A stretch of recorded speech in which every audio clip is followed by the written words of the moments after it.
भारतामध्ये लग्न म्हणजे फक्त दोन व्यक्तींचा संबंध नाही. तो दोन कुटुंबांचा, दोन संस्कृतींचा, दोन परंपरांचा मिलाफ असतो. 7 जन्मांची साथ, सुखदुःखात सोबत अशा शब्दा घेऊन सुरू होणारं नातं. पण आज परिस्थिती बदलत आहे. गेल्या 20 वर्षात घटस्फोटाच्या प्रकरणात तब्बल 50% वाढ झालेली आहे. आणि सर्वात मोठी गोष्ट, 58% प्रकरणात महिलाच पुढाकार घेत आहेत. हा आकडा फक्त सांख्यिकी नाही मित्रहो, हा समाजातील झालेला बदलाचा सिग्नल आहे. मित्रहो, प्रश्न आहे, नाती कमकुवत झालेली आहेत का, की महिलांची ताकद वाढली आहे? मी किशोर पवार. आज आपण चर्चा करणार आहोत घटस्फोट या विषयावरती. जर आपण आपल्या चॅनलवरती नवीन असाल तर सबस्क्राईब करा, व्हिडिओला लाईक करा, शेअर करा आणि कमेंट्स करून मात्र आपलं मत नक्की नोंदवा.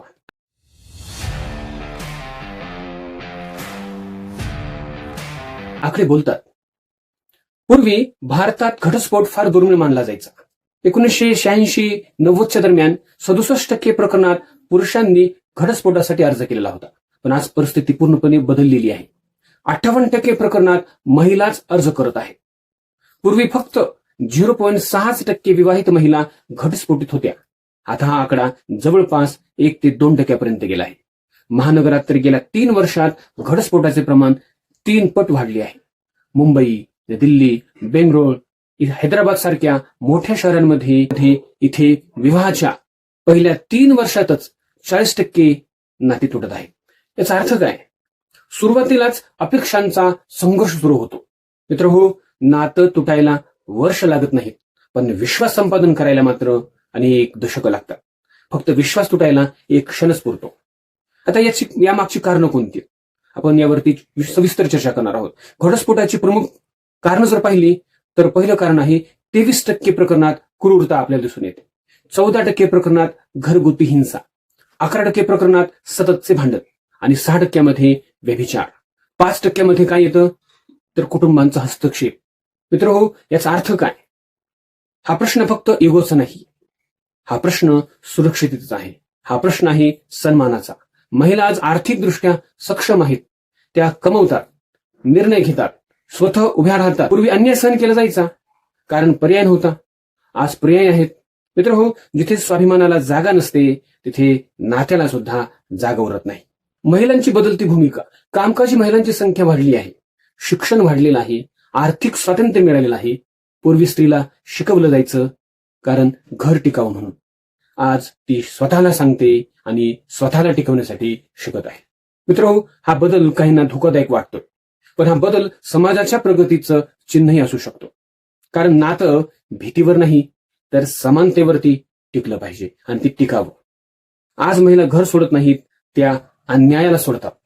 मित्रहो, आता आपण इतर राज्यांशी तुलना करूया. आपण राज्य आणि जागतिक पातळीवरती तुलना करूया. भारतात जर पाहिलं गेलं तर महाराष्ट्रामध्ये 18.7% दराने घटस्फोटाची संख्या वाढती आहे. महाराष्ट्र आघाडीवर आहे बरं का. त्याच्यानंतर कर्नाटक, पश्चिम बंगाल, दिल्ली यांचा नंबर लागतो. आणि जगात जर पाहिलं गेलं तर मालदीवमध्ये 5.52% या दराने त्या ठिकाणी घटस्फोट होत आहेत आणि मालदीव हे अव्वल आहे. भारत अजून 0.9 वरच आहे. म्हणजे भारत अजूनही पारंपरिक आहे, पण बदलाची चाहूल मात्र या ठिकाणी स्पष्ट दिसते. महानगरात बदल वेगाने होतोय कारण तिथे विचार बदलतात. पारंपरिक विचारांना कमी मानणारे लोक आहेत तिथे. आता याचा परिणाम काय समजून घेऊया. मुलांवर मानसिक परिणाम होतोय त्या ठिकाणी. एकलपालक कुटुंबांची वाढ होते आहे. सामाजिक दबाव वाढलेला आहे. न्यायालयांवरती वाढता ताण आहे. मात्र दुसरी बाजू ही आपण समजून घ्यायची आहे. हिंसाचारातून मुक्ती होते आहे. मानसिक आरोग्यांची सुधारणा होते आहे. स्वाभिमान जपण्याची संधी मिळते आहे. म्हणून हा विषय काळा किंवा पांढरा नाही, हा विषय आहे बदलाचा. मित्रहो, लग्न टिकवणं महत्वाचं आहे, पण कशासाठी? समाज काय म्हणेल म्हणून, की आयुष्य सुखी राहावं म्हणून?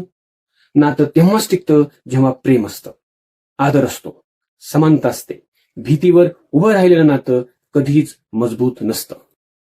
मित्रहो, आज घटस्फोट वाढत नाहीत तर स्वतःसाठी उभं राहण्याची हिंमत वाढती आहे. लग्न संस्था धोक्यात नाही, धोक्यात आहे ती असमानता. जर नातं टिकवायचं असेल तर बदल स्वीकारा. कारण 7 जन्मांची साथ ही वचनांनी नाही तर दररोजच्या आदराने टिकते. मित्रहो, नातं वाचवण्यासाठी काही मी उपाय सांगतोय. दररोज 20 मिनिटे संवाद साधला पाहिजे. पती आणि पत्नीने मोबाईल बाजूला ठेवून दररोज 7 मिनिटांचा संवाद असला पाहिजे. इगो कमी केला पाहिजे. समजूतदारपणा वाढला पाहिजे. वाद जिंकला नाही पाहिजे, नातं जिंकलं पाहिजे तिथे. तिसरा उपाय म्हणजे रागावरती 7 सेकंदाचा नियम ठेवायचा आपल्याला. आधी शांत, मग शब्द. चौथा उपाय म्हणजे आर्थिक पारदर्शकता असली पाहिजे. उत्पन्न आणि खर्च याचा खुले मनाने सांगणं गरजेचं आहे. पाचवी गोष्ट, कुटुंबामध्ये हस्तक्षेप मर्यादित असलं पाहिजे. मित्रहो, कुटुंबामध्ये सासू सासऱ्यांचा हस्तक्षेप कमी असला पाहिजे. तो मर्यादित असला पाहिजे. निर्णय दोघांनी घेतले पाहिजे. आणि 6वं कारण म्हणजे गरज वाटल्यास काउन्सिलिंग करणं गरजेचं आहे. तज्ज्ञांची मदत घेणं गरजेचं आहे. आणि ती काही कमजोर नाहीये बरं का. आणि 7वा म्हणजे समानता आणि आदर. मित्रहो, प्रेम प्लस सन्मान इज इक्वल टू मजबूत नातं. शेवटीच म्हणेन, संवाद जिवंत ठेवा, नातं कधीच मरणार नाही. तुम्हाला काय वाटतं? हा बदल योग्य की चिंताजनक आहे? कमेंटमध्ये तुमचं मत जरूर लिहा. आणि अशाच विश्लेषणासाठी चॅनल सबस्क्राईब करा. पुन्हा भेटू नवीन विषय घेऊन. तोपर्यंत जय हिंद, जय महाराष्ट्र.